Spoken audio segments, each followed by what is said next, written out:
नमस्कार दोस्तों, मेरा नाम है शुभम उपाध्याय और आप देख रहे हैं नुक्ता चीन। आज बात करते हैं फॉरेन लैंग्वेज फिल्म्स के बारे में। विदेशी भाषाओं में बनी अलग अलग जॉनर्स की 10 ऐसी जबरदस्त फिल्में जो कि हिंदुस्तानी नेटफ्लिक्स पर मौजूद हैं, लेकिन फिर भी आपकी नजरों से शायद ओझल हों। ये फिल्में स्पेन से लेकर फ्रांस, ईरान से लेकर हांगकांग और इंडोनेशिया से लेकर यूरुग्वे नाम के देश तक की नई मुख्तलिफ कहानियों और किरदारों से आपको मिलवाएंगी। इनमें से ज्यादातर फिल्में 2016 और उसके बाद की नई फिल्में हैं और हिंदुस्तान में कम मशहूर होने के बावजूद बेहद शानदार फिल्में हैं।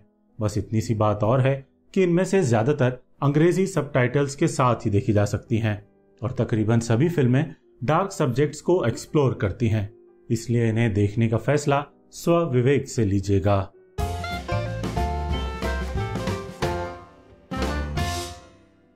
पहली फिल्म का नाम है अंडर द शैडो। ये एक ईरानी फिल्म है, 2016 में रिलीज हुई है और इसकी भाषा फारसी है। सिर्फ 1 घंटे 24 मिनट लंबी इस फिल्म की सबसे खास बात है कि ये एक बढ़िया हॉरर फिल्म है जिसमें कि मारक पॉलिटिकल सबटेक्स्ट भी है। ईरानी सिनेमा को वैसे तो दुनिया यथार्थवादी फिल्मों के लिए ज्यादा जानती है, लेकिन कुछ ईरानी हॉरर फिल्में विश्व सिनेमा के पटल पर भी अपनी मजबूत छाप छोड़ चुकी हैं। उनमें से ही एक अंडर द शैडो है, जो कि 1980 के दशक के तेहरान में रहने वाली नायिका की कहानी कहती है। ये वो दौर था जब इस्लामिक रिवॉल्यूशन के बाद ईरान एक डेमोक्रेसी न रहकर टोटलिटेरियन इस्लामिक रिपब्लिक बन चुका था। साथ ही इराक और ईरान के बीच भी लंबे समय से युद्ध छिड़ा हुआ था और इराक लगातार ईरान और उसकी राजधानी तेहरान पर हवाई हमले कर रहा था। अंडर द शैडो की कहानी 1988 के इसी युद्ध प्रभावित तेहरान का बैकड्रॉप लिए है और साथ ही सरकारी बंदिशों के बीच पनप रही कट्टरवादी मानसिकता को भी हार्ड हिटिंग अंदाज में अपनी हॉरर कहानी का हिस्सा बनाती है। हवाई हमलों के बीच नायिका और उसकी बच्ची न सिर्फ अपने घर में कैद हो जाते हैं, बल्कि एक जिंदा मिसाइल भी उनकी बिल्डिंग को भेद देती है। ठीक उसी समय उनकी जिंदगी में एक भूत, एक जिन्न का भी प्रवेश होता है और नायिका किस तरह युद्ध और जिन्न के हॉरर से अपनी बच्ची को बचाती है, यही इस शानदार फिल्म की कहानी है। इस फिल्म में ढेर सारा पॉलिटिकल और सोशल सबटेक्स्ट है जो कि ईरान के राजनीतिक इतिहास से वाकिफ रहने वाले दर्शकों से जरूर तारीफें बटोरेगा। इसे एक फेमिनिस्ट फिल्म भी कहा जाता है क्योंकि उस वक्त के दमनकारी ईरान में ये न सिर्फ महिलाओं की स्थिति को रेखांकित करती है, बल्कि उनकी मजबूती पर भी बेहद कुशलता से बात करती है। हॉरर जॉनर की होने के बावजूद सीमित बजट की इस फिल्म में कोई नयनाभिराम वीएफएक्स भी नहीं है, लेकिन चादर जैसी मामूली चीजों के उपयोग से यह आपका दिल कई बार दहला देती है। इस साइकोलॉजिकल हॉरर को देखिएगा जरूर। इस तरह की इंटेलिजेंट और लेयर्ड हॉरर फिल्में कम ही बनती हैं। दूसरी फिल्म का नाम है द प्लेटफॉर्म। यह एक स्पेनिश फिल्म है जो कि साइंस फिक्शन भी है और हॉरर थ्रिलर भी। इसमें एक ऊंची इमारत के अंदर हर फ्लोर पर 2 कैदी रखे जाते हैं और एक प्लेटफॉर्म पर सजाकर दुनिया भर का अच्छा भोजन नीचे भेजा जाता है। जो ऊपरी मंजिलों पर रहते हैं वो तो भरपेट खाते हैं, लेकिन जो इमारत में सबसे नीचे मौजूद होते हैं उन्हें खाने के लिए कुछ नहीं मिलता, क्योंकि ऊपर मंजिल वाले लोग खाने पर बेतहाशा टूट पड़ते हैं। अब ऐसी जेल से नायक कैसे जिंदा बाहर आएगा भी या नहीं, यही द प्लेटफॉर्म हैरत अंगेज अंदाज में दिखाती है। हालांकि ये एक डिस्टर्बिंग सिनेमा है। अथाह हिंसा और चित्कारों के बीच आपको कैनिबलिज्म के विचलित करने वाले कुछ दृश्यों से भी 2-4 होना पड़ेगा, लेकिन अगर आप इनसे जूझने के लिए तैयार हैं तो 1.5 घंटे की यह फिल्म न सिर्फ आपको अपनी रोचकता से प्रभावित कर जाएगी, बल्कि इसकी सटल पॉलिटिकल थीम्स भी आपको अपना मुरीद बना लेंगी। फिर चाहे वो पूंजीवाद की आलोचना हो, अमीर तबके का अपने से निचले तबके के प्रति पूर्वाग्रह पालना हो, प्रिविलेज्ड लोगों का रिसोर्सेज का जरूरत से ज्यादा दोहन करना हो, या फिर विषम परिस्थितियों में गरीब का भी सहानुभूति से दूर हो जाना हो, अच्छे लोगों का किताब छोड़कर हथियार उठा लेना हो। द प्लेटफॉर्म किसी और समय में सिर्फ एक डिस्टर्बिंग हॉरर फिल्म बनकर रह जाती, लेकिन असमानता की खाई पैदा कर देने वाले इस कोरोना काल ने इसे एक बेहद कंटेम्पररी फिल्म बना दिया है। तीसरी फिल्म का नाम है the night comes for us. ये एक इंडोनेशियाई फिल्म है जिसे 2018 में इसकी रिलीज के वक्त से ही एक बेहद हिंसक एक्शन थ्रिलर का दर्जा हासिल है। आपको द रेड और द रेड 2 नाम की फिल्में तो याद ही होंगी। इंडोनेशिया से आई द रेड ने 2011 में अपने हैरत अंगेज और अति की हिंसा में डूबे एक्शन से दुनिया भर के दर्शकों को चकित कर दिया था। The night comes for us भी उसी लीग की फिल्म है। हालांकि द रेड जितनी शानदार नहीं, लेकिन अल्ट्रा वायलेंट एक्शन फिल्मों के मुरीद दर्शकों को यह फिल्म शर्तिया पसंद आएगी। इस फिल्म की सबसे बड़ी कमी इसकी बेहद साधारण कहानी है। गैंगस्टर्स के लिए काम करने वाला एक हत्यारा एक मासूम बच्ची को बचाने के लिए अपने ही गैंग से भिड़ जाता है और कई क्रूर हत्यारों से अंत तक जूझता है। लेकिन इस कमी के बावजूद फिल्म की असली ताकत इसके वो कई सारे शानदार एक्शन दृश्य हैं जो लगातार एक के बाद एक आते हैं और आपको सांस लेने की फुर्सत दिए बगैर अपनी कोरियोग्राफी, स्टाइल और मार्शल आर्ट्स में डूबी अति की हिंसा से लगातार भौचक करते चलते हैं। इसकी 8 मिनट लंबी क्लाइमैक्स वाली फाइट तो अपने आप में एक्शन कोरियोग्राफी की मास्टर क्लास है। ये फिल्म भले ही वहां तक पहुंचने में जरूरत से ज्यादा वक्त लेती है, लेकिन बीच बीच में दूसरे कई सारे स्टाइलिश फाइट सीक्वेंस से आपका समुचित मनोरंजन भी करते चलती है।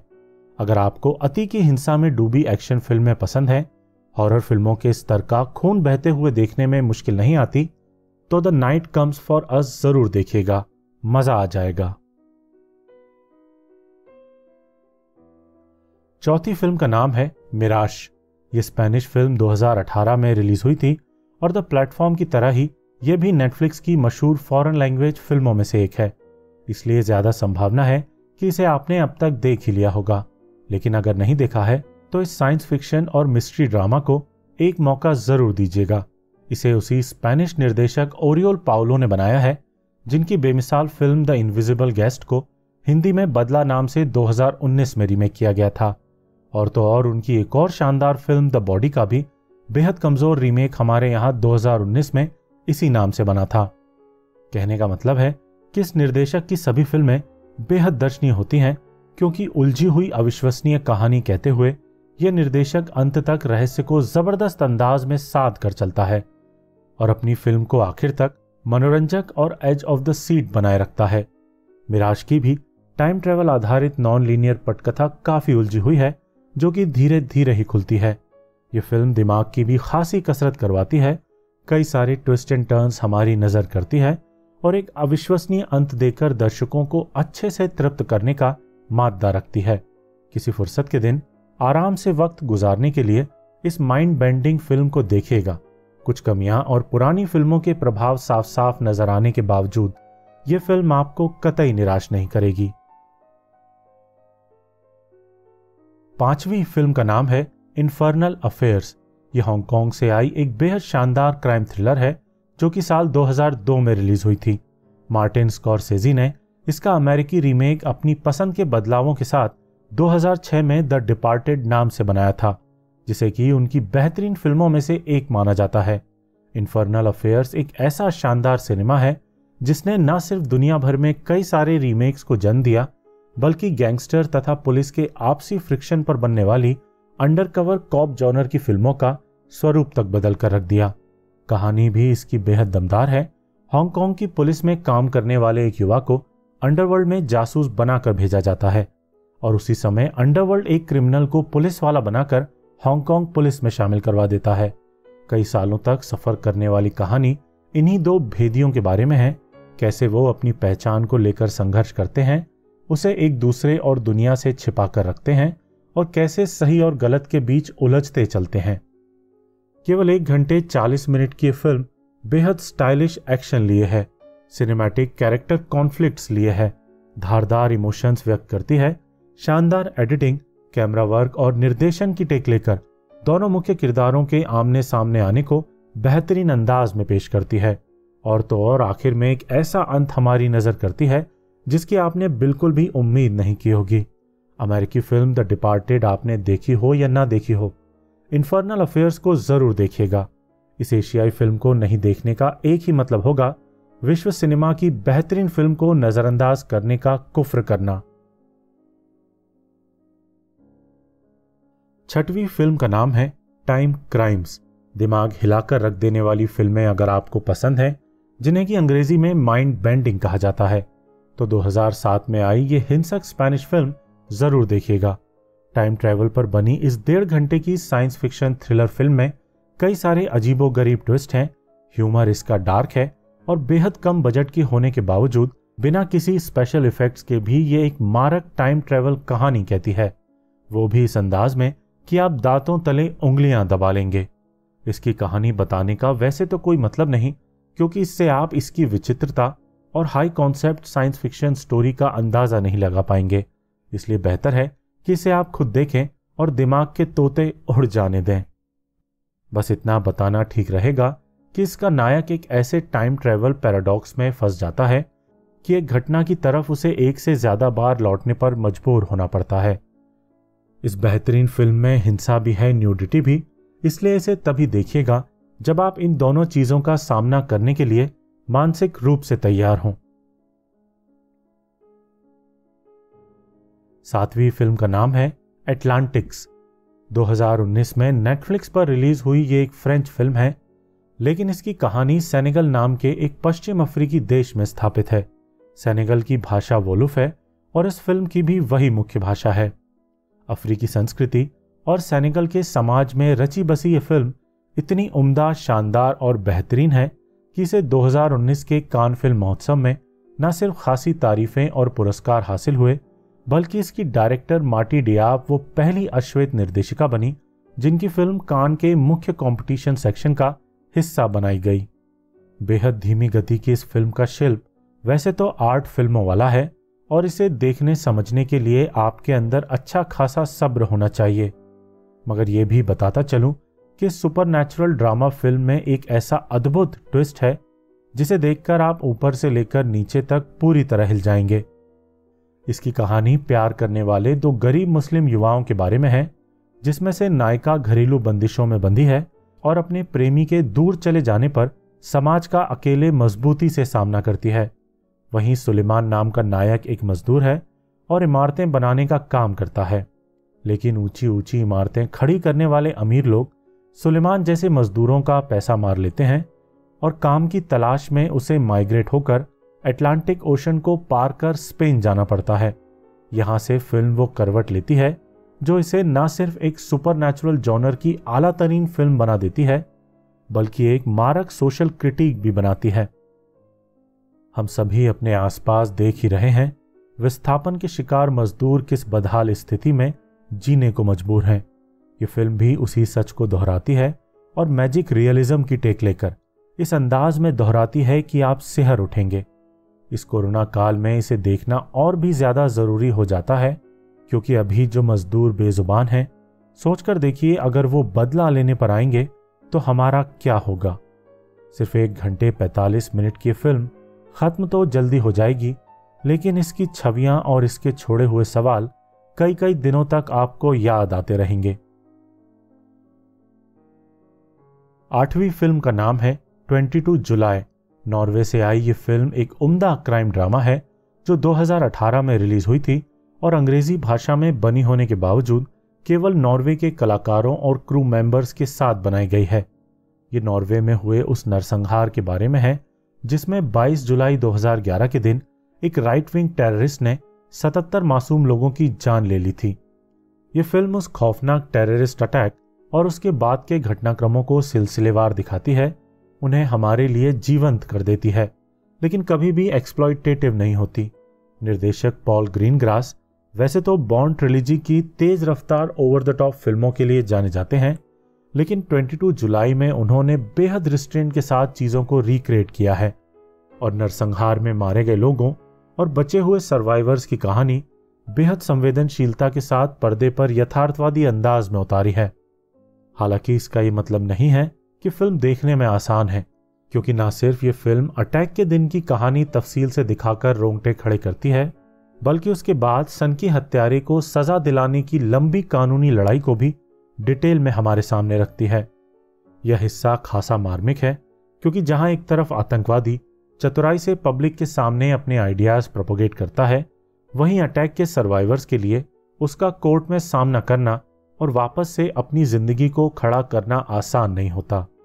इस फिल्म को देखकर आपकी आंखें जरूर कई बार भर आएंगी और आप भावनात्मक रूप से खुद को खाली भी महसूस करेंगे, लेकिन इस फिल्म को भी देखिएगा जरूर, यह हमारे उन्मादी वक्त के लिए एक ज़रूरी फिल्म है जो बताती है कि किसी भी तरह की विचारधारा जब एक्सट्रीम पर चली जाती है तो वो पूरे समाज के लिए ही घातक सिद्ध होती है। 9वीं फिल्म का नाम है शहराज़ादे।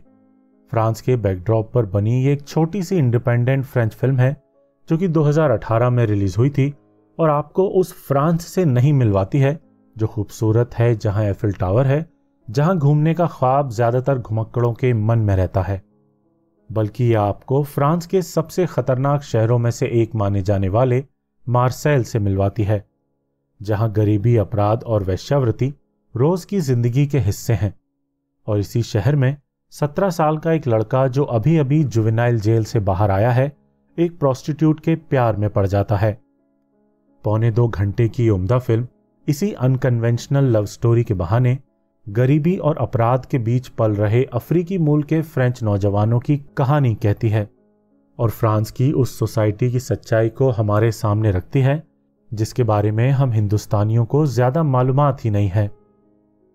ऐसा नहीं है कि क्रिमिनल और प्रोस्टिट्यूट की ऐसी अनकन्वेंशनल लव स्टोरी आपने पहले नहीं देखी होगी, लेकिन एक तो इस कहानी का अजनबी परिवेश इस फिल्म को खास बनाता है, ऊपर से दोनों मुख्य किरदार जिन मुश्किलों से गुजरते हैं वो उनके लिए सामान्य होते हैं, लेकिन हमारे लिए ऐसी कठोर परिस्थितियों का रूप ले लेते हैं कि उन्हें देखते वक्त हम अंदर तक हिल जाते हैं। ये भी दिलचस्प बात है कि नायक और नायिका का रोल अदा करने वाले चेहरे प्रोफेशनल एक्टर्स नहीं हैं, लेकिन वे इतना शानदार काम करते हैं कि उनके द्वारा क्रिएट की गई केमिस्ट्री और लव स्टोरी दिल को छू लेती है। इस फिल्म का क्लाइमैक्स देखकर शर्तिया आप लोगों की आंखें नम होंगी और खासतौर पर गुस्सैल नायक का रोल करने वाले लड़के का अभिनय आपको बेहद पसंद आएगा। प्रयोगधर्मी फिल्में देखना अगर आपको भाता हो तो इस कम बजट की अनजान रोमांटिक फिल्म को एक मौका जरूर दीजिएगा। 10वीं और आखिरी फिल्म है अविश्वसनीय सच्ची घटनाओं पर बनी अ 12 ईयर नाइट। 2018 में रिलीज हुई ये अद्भुत फिल्म साउथ अमेरिका में स्थित यूरुग्वे नाम के मुल्क से आई है और इसकी भाषा स्पेनिश है। इस लिस्ट की मेरी ये पसंदीदा फिल्म है जो कि डेमोक्रेसी की वकालत करने वाली इतनी पावरफुल पॉलिटिकल फिल्म है कि एक बार देखने के बाद आप इसे कई दिनों तक अपने जहन से निकाल नहीं पाएंगे। इसकी कहानी 3 मुख्य किरदारों के इर्द गिर्द घूमती है जिन्हें यूरुग्वे की मिलिट्री डिक्टेटरशिप ने 70-80 के दशक में 12 साल कैद में रखकर हर संभव यातना दी थी। ये तीनों एक left wing urban gorilla group के सदस्य थे जिन्हें 12 साल सरकार चलाने वाली मिलिट्री डिक्टेटरशिप ने उनका विरोध करने की सजा देते हुए 12 सालों के लिए ही असीम यातनाएं दी और पागल करने की पूरी कोशिश की। ये पूरी फिल्म उन्हीं यातनाओं की कहानी है और डेमोक्रेसी की वकालत करने वाले इन तीनों कैदियों ने 12 साल में क्या क्या भोगा ये बेहद तफसील से दिखाती है। ये तीनों कैदी 12 साल साथ साथ ही हर जेल में यातनाएं सहते थे, लेकिन एक दूसरे से इतना अलग रखे जाते थे कि 12 साल तक न उन्होंने एक दूसरे का चेहरा देखा, न ही एक दूसरे की आवाज सुनी। लेकिन इस फिल्म में बस इतना नहीं है। ये फिल्म बेहद पावरफुल इसलिए है कि इन 3 कैदियों में से एक आगे चलकर यूरुग्वे का मशहूर कवि और नाटककार बनता है, दूसरा कैदी लोकतांत्रिक सरकार में डिफेंस मिनिस्टर बनता है और सबसे बड़ी बात, तीसरा कैदी आगे चलकर उसी आजाद यूरुग्वे का राष्ट्रपति बनता है। ऐसी अभूतपूर्व ऐतिहासिक कहानी को बेहतरीन सिनेमा का रूप देने वाली इस फिल्म को जरूर जरूर जरूर देखिएगा। यह आपके लिए ना भुलाया जा सकने वाला सिनेमाई अनुभव साबित होगा। रेकमेंड की गई फिल्मों को देखने के बाद अगर कोई फिल्म पसंद आए तो कमेंट करके बताइएगा जरूर, दिल को बहुत खुशी मिलेगी। जल्दी हाजिर होता हूं एक और वीडियो के साथ जिसमें 10 और विदेशी भाषाओं की फिल्मों की बात करूंगा। इस बार उन फिल्मों का जिक्र ज्यादा करूंगा जो ज्यादा कलात्मक हैं और विश्व सिनेमा की खासी मकबूल फिल्में हैं। तब तक के लिए इजाजत दीजिए।